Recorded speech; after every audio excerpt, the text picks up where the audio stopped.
जय हिंद प्यारे बच्चों, कैसे हैं आप सभी। मैं आपका मैथमेटिक्स टीचर रवि सिंह स्वागत करता हूं आप सभी का आपके अपने यूट्यूब चैनल ऑनलाइन तैयारी पर। प्यारे बच्चों, हम लोग आर्यस अग्रवाल अर्थमेटिक स्पेशल सीरीज कर रहे हैं, जिसमें हम लोगों ने पहला जो चैप्टर स्टार्ट किया है रेशियो एंड प्रोपोर्शन, अनुपात और समानुपात। रेशियो एंड प्रोपोर्शन पूरे अर्थमेटिक को आसान बना देता है। अगर आप अर्थमेटिक को विदाउट पेन और पेपर सॉल्व करना चाहते हैं, बहुत कम समय में सॉल्व करना चाहते हैं, तो आपको रेशियो एंड प्रोपोर्शन का कॉन्सेप्ट बेहतर तरीका से सीखना चाहिए। तो खूब प्रैक्टिस कीजिए। उम्मीद करते हैं कि अभी तक जो हम लोगों ने क्वेश्चन नंबर 100 तक किया है उसका खूब सारा प्रैक्टिस आपने किया होगा। और जो लोग प्रैक्टिस नहीं किए हैं या प्रीवियस लेक्चर को नहीं देखे हैं, तो फिर से एक बार जाकर प्लेलिस्ट मैंने बना रखा है रेशियो एंड प्रोपोर्शन का, आप जाकर 1 बाय 1 सीक्वेंस वाइज सीरीज को देख सकते हैं और क्वेश्चन नंबर 100 तक कंप्लीट कर सकते हैं। ठीक, तो चलिए आज के इस सेशन को बिना देरी किए हुए, बिना लेट किए हुए हम लोग स्टार्ट करते हैं। शुरू से शुरुआत करते हैं एकदम आसान तरीका से। क्वेश्चन नंबर 101 से लेकर क्वेश्चन नंबर 110 तक हम लोग आज बनाना सीखेंगे। आइए हम लोग आज का पहला सवाल क्वेश्चन नंबर 101 को देखते हैं। क्वेश्चन नंबर 101 क्या कह रहा है, क्वेश्चन को पढ़ते हैं। 3 बराबर गिलासों में स्प्रिट तथा पानी के मिश्रण क्रमशः 3:4, 4:5 तथा 5:6 के अनुपात में है। 3 गिलास है और तीनों आपस में क्या है, बराबर है। पहला गिलास में स्प्रिट और पानी का अनुपात दिया हुआ 3:4, दूसरे गिलास में स्प्रिट और पानी का अनुपात दिया हुआ 4:5 और तीसरा गिलास में स्प्रिट और पानी का अनुपात दिया हुआ 5:6 और कह रहा है तीनों गिलास आपस में क्या है, बराबर है। तो पहले क्या करेंगे, इन तीनों को बराबर करेंगे। तो इसका टोटल कितना है देखिए, 4 और 3 जोड़ेंगे तो 7 आएगा, इसको जोड़ेंगे 5 4 9 आएगा और इसको जोड़ेंगे तो 6 5 11 आएगा। क्या आपस में बराबर है क्या, तो नहीं है। तो पहले बराबर करेंगे तो 7 9 और 11 का एलसीएम लेंगे तो 7 9 11 का एलसीएम क्या हो जाएगा, 7 गुने 9 गुने 11। अब देखिए 7 से ये कट जाएगा तो 99 बार में। तो ये पूरे अनुपात को हम लोग कितना से गुना करेंगे, 99 से। ये 9 से कटेगा तो 11 से 77, यानी पूरे अनुपात को हम लोग 77 से गुना करेंगे। ये 11 से कटेगा तो 9 7 63, यानी 63 से गुना करेंगे। अब देखिए कह रहा है कि इन मिश्रणों को एक नए गिलास में उलटकर मिला दिया जाए तो नए मिश्रण में स्प्रिट तथा पानी का अनुपात ज्ञात करें। तो क्या करेंगे, इन तीनों को एक दूसरे बड़े गिलास में मिलाना है। तो इसमें स्प्रिट और पानी का अनुपात पूछ रहा है। आइए स्प्रिट निकालते हैं। यहाँ पर स्प्रिट कितना है, 3, तो 3 का गुना 99 से करेंगे तो 9 3 27, 2 बच गया और 9 3 27 28 29। ठीक है, यहाँ स्प्रिट देखिएगा तो 4 है, 77 से गुना करेंगे तो 7 का 28 और 7 का 28, 29 30, 308 हो गया। यहाँ पर देखिए 5 है तो 5 का गुना 63 से करेंगे तो कितना हो जाएगा, तो 5 3 15 और 6 5 30 और 1 31। अब देखिए ये क्या हो गया, स्प्रिट हो गया। इसी तरह से पानी निकालेंगे तो पहला गिलास में पानी कितना है, 4, तो 4 का गुना 99 से तो 9 4 36, 3 बच गया और 9 4 36 और 3 39। अब देखिए यहाँ पर कितना है, 5 है तो 7 5 35 और 7 5 35 और 3 38। यहाँ पर देखिए 6 है तो 6 का गुना करेंगे 63 से तो कितना हो जाएगा, 6 3 18 और 6 6 36 और 1 37। अब इसको जोड़ेंगे तो कितना आ जाएगा, 920 हो जाएगा और नीचे वाले को जोड़ेंगे तो कितना आ जाएगा, 1159। और यही आपका क्या होगा, सवाल का जवाब होगा। अब देखिए किस ऑप्शन में 920 अनुपात 1159 है, तो ऑप्शन नंबर बी। तो option number B is the right answer. चलिए नेक्स्ट क्वेश्चन नंबर 102 को देखते हैं। क्वेश्चन नंबर 102 क्या कह रहा है कि ए तथा बी 2 मिश्र धातुएं हैं जिन्हें सोना और तांबे को क्रमशः 5:3 तथा 5:11 के अनुपात में मिलाकर बनाया गया है। इन दोनों धातुओं की समान मात्राओं को पिघलाकर एक तीसरी मिश्र धातु सी बनाई गई तो सी में सोने तथा तांबे का अनुपात क्या होगा। देखिए 101 वाला ही जो टाइप है उसी टाइप का ये सवाल है। अब इसमें 2 मिश्र धातु हैं, ए और बी। ए में कह रहा है कि सोना और तांबा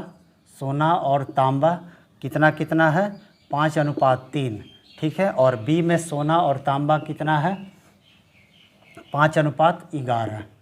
और कह रहा है कि इन दोनों धातुओं की समान मात्राओं को, यानी दोनों क्या है, समान है। तो यहाँ पर देखिए टोटल कितना है, 8, और यहाँ पर टोटल अगर हम करें तो कितना, 11 और 5 जोड़ेंगे तो कितना आ जाएगा, 16। बराबर है क्या, तो नहीं है। तो क्या करेंगे, 8 और 16 कैल्शियम 16, तो इसको 16 बनाने के लिए कितना से गुना करना होगा, 2 से। तो इस अनुपात में कितना से गुना कर देंगे, 2 से। और ये तो 16 ऑलरेडी है। अब देखिए कह रहा है कि इसको हमको क्या करना है, तीसरा मिश्र धातु सी बनाई गई तो सी में सोना तथा तांबे का अनुपात, सोना तथा तांबे का अनुपात निकालना। तो अब यहाँ सोना कितना 5 है, तो 5 दूनी 10 सोना हो गया, और यहाँ सोना 5 है तो 5, ये तो 1 से ही गुना होगा तो 5 हो जाएगा। अब इसमें सोना तांबा कितना है ए में, तो 3 है तो 3 दूनी 6 हो गया, और यहाँ तांबा कितना 11, तो 11 एकम 11। अब जोड़ दीजिए 10 5 15 और 6 और 11 17। अब देखिए अनुपात कितना हो जाएगा 15:17। अब यही आपका सवाल का सही जवाब होगा। अब देखिए किस ऑप्शन में 15:17, तो ऑप्शन नंबर सी के साथ हम लोग जाएंगे। Option number C is the right answer. आइए नेक्स्ट क्वेश्चन को देखते हैं, क्वेश्चन नंबर 103 को। क्वेश्चन नंबर 103 क्या कह रहा है कि सोना पानी से 19 गुना भारी है जबकि तांबा पानी से 9 गुना भारी है। इसको किस अनुपात में मिलाया जाए ताकि मिश्रण धातु पानी से 15 गुना भारी होगा। तो देखिए ये एलिगेशन का सवाल है। जब भी सवाल में एक ही वस्तु से तुलना किया जाए, देखिए यहाँ पर सोना का तुलना हो रहा है पानी से, तांबा का भी तुलना हो रहा है पानी से, और मिश्रण का भी तुलना किससे हो रहा है पानी से। तो आप एलिगेशन लगा दीजिए और यहाँ सोना लिखेंगे और यहाँ क्या है तांबा, टी से तांबा हो गया, एस से सोना हो गया, ठीक है। तो सोना पानी से कितना गुना है 19 गुना है, और तांबा पानी से कितना गुना है 9 गुना है, और मिश्रण को हम लोग बीच में लिखते हैं तो मिश्रण धातु पानी से कितना गुना है 15। तीनों ही पानी से तुलना किया गया है, तो आप एलिगेशन लगा दीजिए। अब इसका अंतर इधर, इसका अंतर यहाँ, देखिए कितना आसान है। इन दोनों का अंतर कितना होगा 4 का, और इन दोनों का अंतर कितना होगा 9 6 15 6 का, ठीक है। अब इसको काट दीजिए तो कितना हो जाएगा 3:2, और यही आपका क्या हो जाएगा नया अनुपात बनेगा, और यही आंसर होगा 3:2। देखिए किस ऑप्शन में है, तो option number D is the right answer. आइए नेक्स्ट क्वेश्चन नंबर 104 को देखते हैं। क्वेश्चन नंबर 104 कह रहा है कि दिया गया है कि 24 कैरेट सोना शुद्ध सोना होता है। तो आप भी जानते होंगे कि सोना का जो माप होता है कैरेट में होता है, और 24 कैरेट सोने को ही शुद्ध सोना कहते हैं। आगे कह रहा है स्टेटमेंट कि 18 कैरेट सोने में 3/4 भाग सोना है तथा 20 कैरेट सोने में 5/6 भाग सोना है। तो 18 कैरेट सोने में शुद्ध सोना तथा 20 कैरेट सोने में शुद्ध सोना का अनुपात ज्ञात करें। तो बहुत ही आसान क्वेश्चन दे दिया, आपका वैल्यू दिया हुआ है। 18 कैरेट में सोना कितना है 3/4, और 20 कैरेट में सोना कितना है 5/6, और इन दोनों के बीच में क्या पूछ रहा है अनुपात पूछ रहा है। तो इसको काट दीजिए, 2 दूनी 4 और 3 दूनी 6, तो ये कितना हो जाएगा तिरछा गुना कर दीजिए, तो 3 तिहाई 9 हो गया, और 5 दूनी 10 हो गया। तो यही आपका क्या हो गया सवाल का राइट आंसर होगा 9:10। सी इज़ द राइट आंसर। चलिए नेक्स्ट क्वेश्चन को देखते हैं, क्वेश्चन नंबर 105। क्वेश्चन नंबर 105 क्या कह रहा है कि श्री तथा श्रीमती गुप्ता का भार 7:8 के अनुपात में है तथा इनका कुल भार 120 kg है। डाइटिंग कोर्स करने के बाद श्री गुप्ता का भार 6 kg कम हो गया तथा इनके भार का अनुपात 5:6 हो गया। तो श्रीमती गुप्ता का भार कितना कम हुआ। बहुत आसान सवाल है। श्री और श्रीमती गुप्ता का भार का अनुपात दिया हुआ है, एक श्री हैं और एक श्रीमती हैं। दोनों के भार का अनुपात कितना दिया हुआ है 7:8, और रियल में इन दोनों का वजन कितना दिया हुआ है 120 kg, और हम कहेंगे अनुपात में दोनों का टोटल कितना हो गया तो 15 हो गया। 7 और 8 जोड़ेंगे तो कितना होगा 15। अब इसको काटिए तो 15 8 20 से, यानी 1 यूनिट का मान 8 है, तो 7 यूनिट का मान कितना होगा 8 7 56 kg का श्री गुप्ता हैं, और 8 8 64 kg की श्रीमती गुप्ता हैं। अब कह रहा है आगे स्टेटमेंट में कि डाइटिंग कोर्स करने के बाद, तो डाइटिंग कोर्स करने के बाद क्या होता है वज़न में कमी होती है। तो श्री गुप्ता का जो वज़न है 6 kg कम हो गया, तो इनको 6 kg अगर कम करेंगे तो ये कितना हो जाएंगे 50 kg का, यानी नया वज़न कितना हो गया, नया वज़न कितना हो गया इनका 50 kg। अब देखते हैं कि श्रीमती गुप्ता का भार नया क्या होगा। तो इन दोनों का नया अनुपात दिया हुआ कितना 5:6। ये श्री हैं और ये श्रीमती हैं। इन दोनों का नया भार का अनुपात कितना दिया हुआ 5:6, और देखिए नया भार श्री का कितना है 50 kg, तो 50 का तुलना हम करेंगे नया भार से, अनुपात में 5 है, और निकालना है श्रीमती गुप्ता का नया भार, तो कितना हो जाएगा 6 से गुना। इसको काटिएगा 10 बार में, तो 10 छक्का 60 kg हो गया। यानी नया भार श्रीमती गुप्ता का कितना है 60 kg, और शुरू में था कितना 64। तो देखिए तो कितना कम हो गया, तो 4 kg कम हो गया। श्रीमती गुप्ता का भार कितना था 64 kg, और नया वजन कितना हो गया 60 kg। तो डाइटिंग कोर्स करने के बाद कितना इनका वजन कम हो गया 4 kg। तो आपका आंसर कितना होगा 4 kg। अब ऑप्शन देखिए 4 kg किस में है, तो ऑप्शन बी में 4 kg दिया हुआ है, यानी आपका आंसर किसके साथ जाइएगा? ऑप्शन बी के साथ। चलिए नेक्स्ट क्वेश्चन को देखते हैं। Question number 106। क्वेश्चन नंबर 106 क्या कह रहा है कि एक हीरे का मूल्य उसके भार के वर्ग के अनुक्रमानुपाती है। एक हीरा 4 भागों में इस प्रकार टूटा है कि उसके टुकड़े का भार 1:2:3:4 के अनुपात में था। यदि टूटने पर हीरे का मूल्य में, देखिए 7,000 नहीं होगा, थोड़ा सा सुधार लेना है, 70,000 रुपये की हानि हुई हो। 70,000, यहाँ 7,000 गलती से प्रिंट हो गया है, 70,000 कर लीजिएगा। तो 70,000 रुपये की हानि हुई हो तो मूल्य हीरे का मूल्य कितना था? आइए देखते हैं। सवाल में कह रहा है कि हीरे का मूल्य क्या है? उसके भार के वर्ग के समानुपाती है, डायरेक्टली प्रोपोर्शनल है। ठीक है, तो हम दिया हुआ है कि 4 टुकड़े में टूट गया है, तो चारों टुकड़े का जो भार होगा, क्या दिया हुआ अनुपात? 1:2:3:4। तो इसका मूल्य हम लोग निकाल लेंगे। ठीक है, टुकड़ों का मूल्य क्या होगा? तो 1 का स्क्वायर 1 होता है, 2 का स्क्वायर 4 होता है, 3 का स्क्वायर 9 और 4 का स्क्वायर 16। तो ये इसका मूल्य हो जाएगा। तो ये देखिए, अगर मूल्य को हम लोग जोड़ लें तो कितना हो गया? 16 4 20 और 9 1 10 30, यानी जो टुकड़ा हुआ है टोटल का मूल्य कितना? 30 है। ठीक है, और कह रहा है कि यदि टूटने पर हीरे के मूल्य में 70,000 रुपये की हानि हुई हो। कितने रुपए की? 70,000। तो हमको पहले वाला मूल्य निकालना होगा। तो मान लीजिए अगर टुकड़ा नहीं टूटा होता है, हीरा जो है नहीं टूटा होता है, तो इसका टोटल भार कितना होता? तो 4 3 7, 7 3 10। तो इसका भार कितना है? 10। तो इसका मूल्य क्या हो जाएगा? हीरे का मूल्य क्या हो जाएगा? 10 का स्क्वायर, ये भार हो गया। ठीक है, टोटल भार हो गया 10, और इसका मूल्य हो जाएगा भार का स्क्वायर यानी 100। अब बताइए, सवाल में कह रहा है कि 70,000 रुपये की हानि हो गई। तो 70,000 रुपया नियत राशि है, ऊपर रख देंगे अंश के रूप में, और हम कहेंगे शुरू में 100 रुपये का हीरा था, टूटने के बाद इसका मूल्य हो गया 30। तो बताइए कितना रुपये का हानि हो गई? तो 70 रुपये की हानि हो गई। और निकालना है मूल्य हीरे का मूल्य। तो ये देखिए 0 से 0 कैंसिल हो गया, 7 से 7 कैंसिल हो गया, कितना हो गया? 1 लाख। यानी मूल्य हीरे का मूल्य क्या होगा? मूल्य हीरे का मूल्य कितना हो जाएगा? 1 लाख रुपया। आपका सवाल का सही जवाब है। ऑप्शन नंबर कितना में है? तो option A is the right answer. चलिए नेक्स्ट क्वेश्चन देखा जाए। Question number 107। क्वेश्चन नंबर 107 क्या कह रहा है कि एक बोतल में मदिरा तथा पानी का अनुपात 3:1 है। एक बोतल है, उसमें मदिरा है और पानी है, और इसका अनुपात कितना दिया हुआ है? मदिरा और पानी का अनुपात दिया हुआ 3:1। आगे कह रहा है कि इसका कितना भाग निकालकर, बहुत इंपॉर्टेंट सवाल है, इसका कितना भाग निकालकर उतना ही पानी मिला दिया जाए कि अंत में बने मिश्रण में मदिरा तथा पानी बराबर बराबर हो जाए। अंत में मदिरा और पानी का अनुपात बराबर बराबर मतलब कितना होता है? 1:1। बराबर बराबर कहीं भी लिखा रहे या आधा आधा हो जाता है तो आप अनुपात क्या लिखिएगा? 1:1। अब देखिए इस सवाल में क्लू क्या है आपका? उतना ही पानी मिला दिया जाए, यानी दोबारा किसको मिला दे रहे हैं? पानी को। तो किसको सेम करेंगे? पानी तो बढ़ जाएगा, मिश्रण भी बढ़ जाएगा, लेकिन मदिरा क्या है? दोनों में सेम रहना चाहिए। तो सेम है क्या? यहाँ 3 है और यहाँ कितना है? 1 है। तो इसको 3 करने के लिए किससे गुना करेंगे?